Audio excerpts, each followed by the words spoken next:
This is an area of the North Sea just off the coast of Denmark called Doggerland. It is currently a hotspot for fishermen. However, just recently, its purpose has become much more important. In fact, this patch of seemingly endless water may soon become one of the most important areas in the entire world.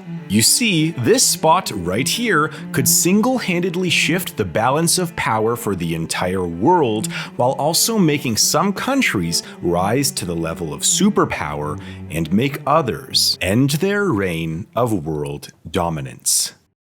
Around 6,000 years ago, what would you do if you wanted to travel long distances and establish trade routes of hundreds of kilometers or more? Well, around 4000 BC, virtually everyone had to walk. And that's not exactly the easiest thing to do. So some merchants started domesticating horses and camels, which meant that they could carry more goods and travel more efficiently. But still, long-distance trade was extremely difficult and risky for human beings at the time. Until one day, somewhere probably in Egypt, someone who was likely walking along the coastline of the Mediterranean or the Red Sea had an idea. What if an invisible force that seems to be able to make trees move and make seas turn rough? What if that same force could be harnessed? Of course, this person that we will never know was talking about a technology that would change humanity forever. It was the first time that we harnessed the power of wind. Primitive sailing boats started springing up in Egypt who used them to trade all along the Red Sea and the Mediterranean. And of course, over the next several hundred years, the ability to harness the power of the wind would dictate the empires of the world. The Persian Empire relied heavily on its transport ships in order to invade and conquer the Eastern Mediterranean. The Roman Empire relied heavily upon its ability to trade in bulk with the rest of the world in order to get the resources it needed to build its empire. Later, the British, Portuguese, Spanish, and Dutch would become the world's superpowers almost solely through their advancements in harnessing wind power in their most advanced ships. But then in 1887, a Scottish professor named James Blythe had a different idea of how to harness the wind. You see, by this time, the wind wasn't just harnessed for the use of sailing, it was also being used for things like pumping water or grinding up grain. But James Blythe's idea was different.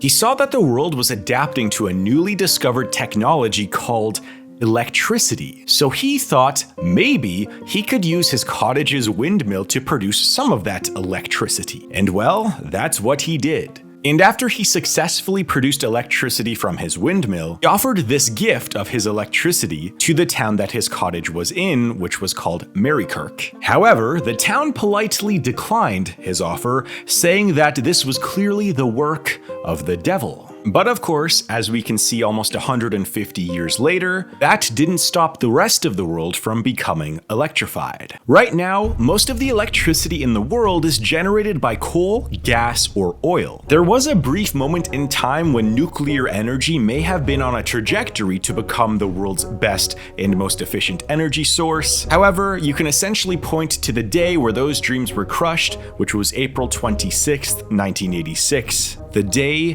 that Chernobyl happened. That was the day when the world essentially shut off its investment into nuclear energy and went back to fossil fuels. However, today, this reliance on coal, gas, and oil have created superpowers and monopolies over the last century or so. You can think of a company like Standard Oil in the United States, which was arguably the most powerful company in modern history. Look at modern-day energy superpowers like Saudi Arabia that can single-handedly cheapen the entire world's energy supply like it did in 2020 by purposefully flooding the oil market. There are also plenty of other examples of countries gaining wealth fairly quickly from the discoveries of oil. Norway is a really good example, and more recently, Guyana. The point being, oil, gas, and coal have been one of the largest generators of wealth and power for countries over the last 100 or so years. And a large reason why is because they can cheaply generate electricity and power our modern-day economies. However,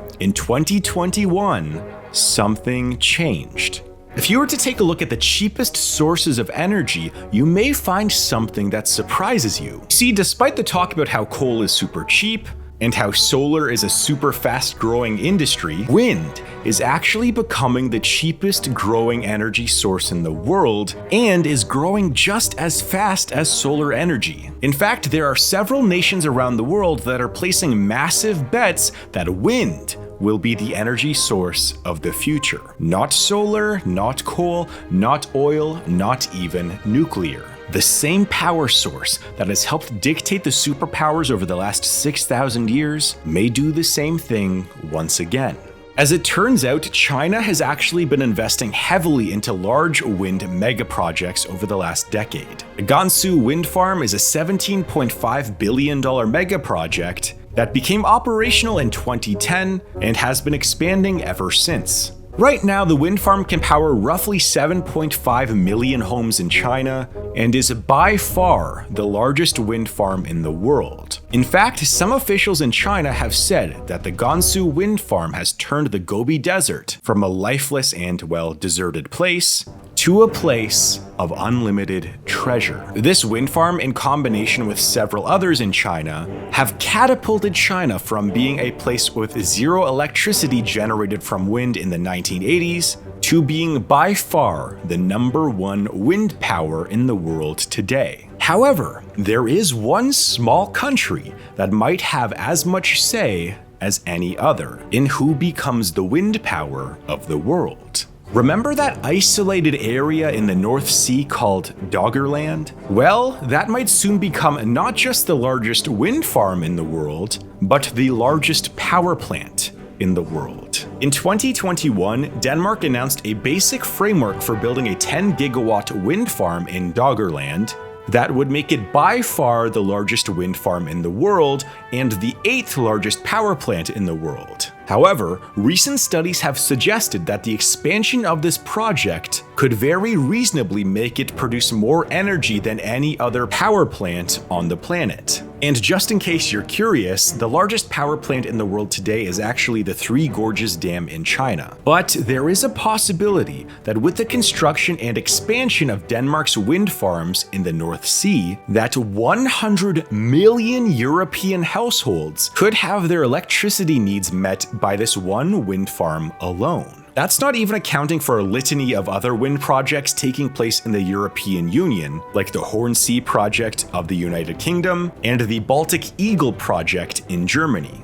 Regardless, quietly, many European nations have been announcing massive wind projects in order to cut their reliance on coal, gas, and oil. But also, wind power has actually become the cheapest electricity in the world, with costs falling faster every single year because of advancements in wind power technology. And actually, arguably the biggest driver for that cost coming down and for the advancements in this technology is an old company, a very old company. You know, one thing that I can't help but get romantic about in regards to economics is a company's ability to adapt to changing times and survive even if your primary business goes extinct.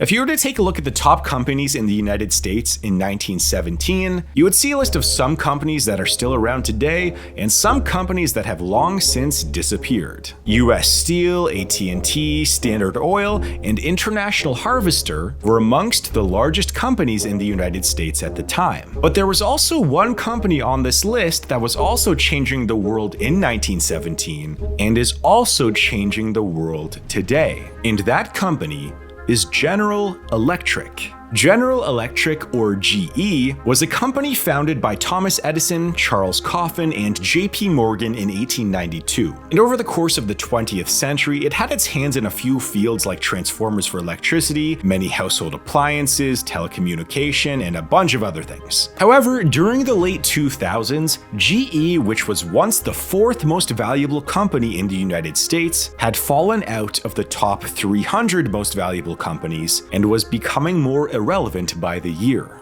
That was until they began investing heavily into wind power just about 15 to 20 years ago. And just over the last 2 decades, they have become one of the top 4 biggest wind companies in the world, and at this current second, they are arguably the biggest and most important. The other companies in the top 4 are the German company Siemens, the Danish company Vestas, and the Chinese company Goldwind. But one thing that has separated GE from the rest of the pack is that GE has actually been innovating year after year, creating the most powerful and efficient wind turbines in the world. You see, the race to build the largest and most powerful wind farms in the world is on.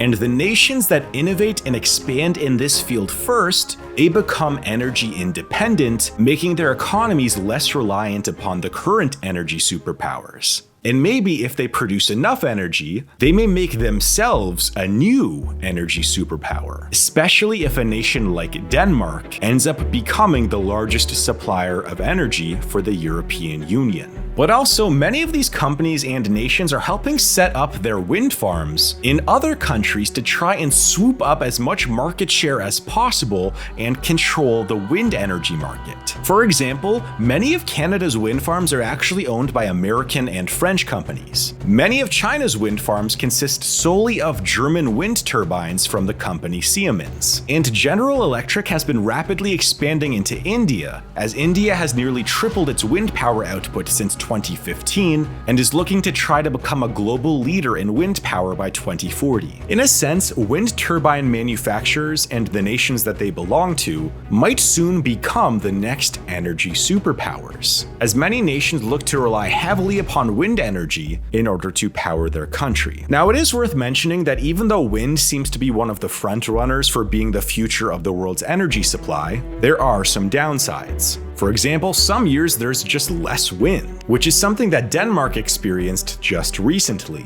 Large wind companies also got hit really hard by the supply chain issues, increasing interest rates, and inflation over the past year and a half. And also, unless battery technology keeps advancing, wind power cannot be the sole resource for the energy of most nations. Even if a country like Denmark can actually be entirely powered by wind energy, larger countries like the United States will likely need a combination of other energy sources in order to maintain a consistent source of energy. And one quick tidbit about the United States is that Texas is actually one of the leaders in wind power for the entire world, something that may be surprising to a lot of people that think Texas just runs on oil and gas.